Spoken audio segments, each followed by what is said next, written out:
I'm Mary Flinn, the author of Three Gifts, and this is an excerpt from Chapter 14, Solid Ground. Kyle drank deeply from the glass of ice water he had filled at the sink, relaxing into the rocking chair on the front porch. Sweat dripped down his sideburns and down the back of his shirt. He untied his shoes, releasing his hot feet to the faint breeze stirring in the trees.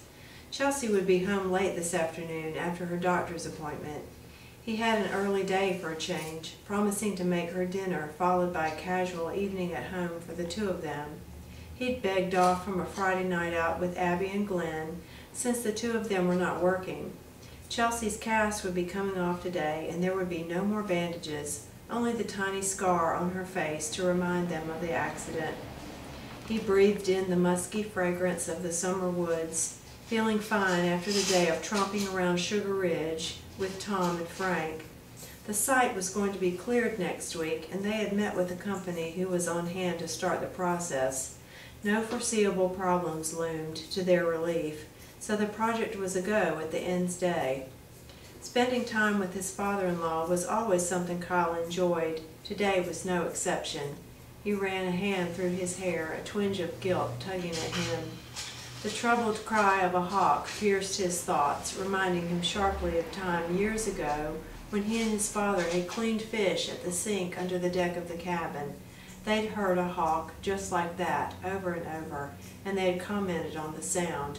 A bird of prey, he recalled, feeling frustrated at the memory of his father's remark that day.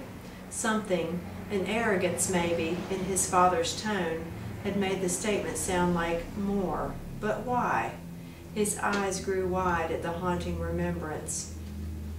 Memories of his father had come to him this way many times now that he was back here, making it almost unbearable to be alone.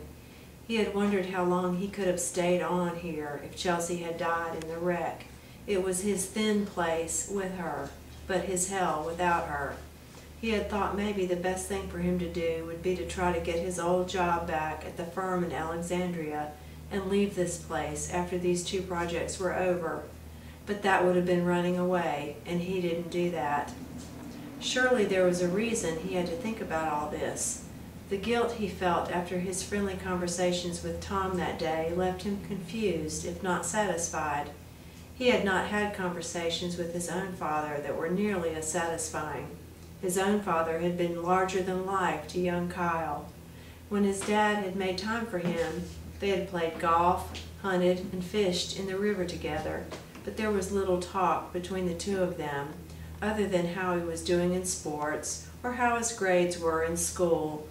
Life was a competition at best to his father. Unless he were the smartest or the best, things weren't worth doing. Kyle had tried to keep up, to excel, always trying to make the bar. Whatever he did, it never seemed to be enough for his old man, he thought bitterly. His father never expressed displeasure, but there was rarely more than a pat on the back, either. Never the words, "I love you, son," as Tom had told him at the wedding.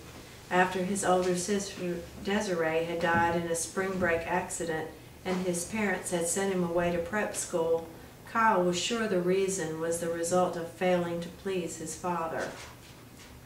As Kyle grew older, he realized how competitive his father was, wheeling and dealing, outdoing his friends with having the nicest cars, traveling, taking vacations and ski trips because he could afford it. He and Shelley had remodeled the house. She had enjoyed indulging herself and her children with the latest fashions.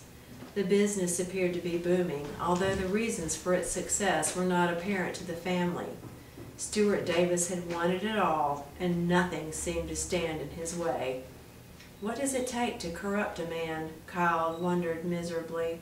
What kind of mess had his father invented, putting himself up for sale at such a large price, like so many ostentatious mountain properties no one really needed? Kyle remembered Tom saying he thought Stuart had tried to come clean after meeting Lynn and building her house. He could only hope that were the case.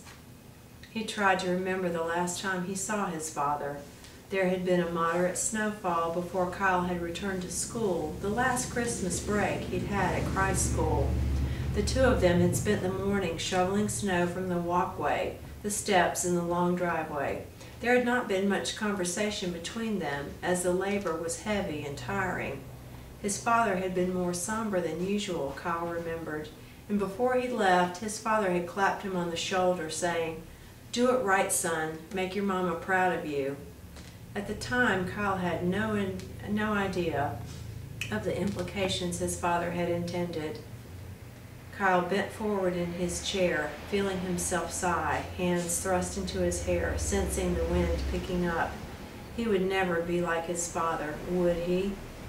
Kyle knew firsthand the money was good in the architectural field. How long it would last in this economy was another question. He would never allow himself to be caught up in such greed, would he? Lately, Kyle often wondered whether his father's desires had gone beyond his marriage to other women, particularly to Lynn Schiffman. He racked his brain, trying to recall any signs of infidelity. His parents had never been particularly physical in his presence, and they'd had their share of arguments like most parents, but Kyle had never doubted that his father loved his mother. How could he have betrayed Shelley's trust that way if he had had a relationship with Lynn? But it was a possibility. Kyle would never do that to Chelsea. That fact was certain.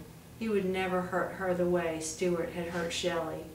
Chelsea was the reason he lived, so he could never destroy his ties to her. Thunder rumbled vaguely in the distance.